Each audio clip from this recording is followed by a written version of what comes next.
Hello po, ako si John, 14 years kidney transplant. Ngayong araw to magbabasa tayo ng tanong. Ito po yun, yung nasa taas natin. Tanong lang, ano na po nangyari sa fistula mo?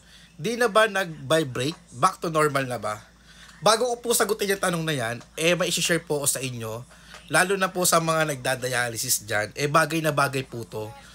During ng dialysis nyo, alam ko na nahihilo kayo, naiinip kayo, minsan nasusuka kayo. Lalo na sa mga may CKD dyan, normal lang po yung mga pagsusuka. And may solusyon na po ako dyan na hindi po maapektuhan ang kalusugan nyo. Promise po, lahat po ng product na i-share ko sa inyo, yung ginagamit ko po at hindi po makaka-apekto sa kalusugan nyo. Tulad po itong nabili ko, ano po to from Thailand, Poisian, kung tawag po yung pagkakabasa ko, Poisian brand, yan, Mark II, ito. Ngayon, 2-in-1 inhaler to, from Thailand. Meron dito yung sinisinghot. Menthol po siya. Then yung isa naman po, kunyari masakit ulo nyo. Ito, liquid naman siya. Ilalagay nyo ng ganyan. Yan. Ngayon bagay na bagay to sa mga nagdadialysis dyan. Or kahit sino may gusto na nahihilo or mahilig sa mga ganito at hindi na po sa mga pabango. Bagay na bagay po sa inyo to. Ito na to.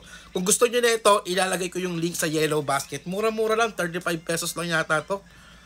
Yan, 35 pesos. Then, meron mas malaki na ito. Anyway, balik tayo sa tanong ni sir. Yung fistula ko po, pinapatay ko na po. Ay, mali yung word. Pina-take down ko na po last 2012 bago ako magtrabaho. Kasi nakaka-apekto po yun sa pagtatrabaho ko. Lalo na, hihingalin po ako noon dahil sobrang laki ng mga ugat ko dito. Ganyan kalalaki. So, bago ako magtrabaho, after 1 year ng kidney transplant ko, pinatanggal ko po yun. And outpatient na po siya. Dinaan lang po sa OR. Then gising po ako noon. Mayroon lang pong anesthesia pero gising po ako siya. Hindi po siya major operation. Then pinapatay ko na po siya. Wala na po yung pagbabibrate sa akin dito. Ngayon yung dito, kung gusto nyo pag-usapan, ito yung sa pseudoaneurysm ko. Panibagong opera to. Ayan, yung dito ko. Yung pseudoaneurysm ko. Then yung fistula ko, ito. Patay na po siya, 2012 pa lang. And sa mga nagtatanong bakit ko pinapatay or pina-take down, dahil po nakaka-apekto po sa akin. Kung hindi naman po nakaka-apekto sa inyo, huwag nyo na pong ipatanggal. And of course, kailangan nyo magpaalam sa doktor kung papaalisin nyo na yung fistula nyo.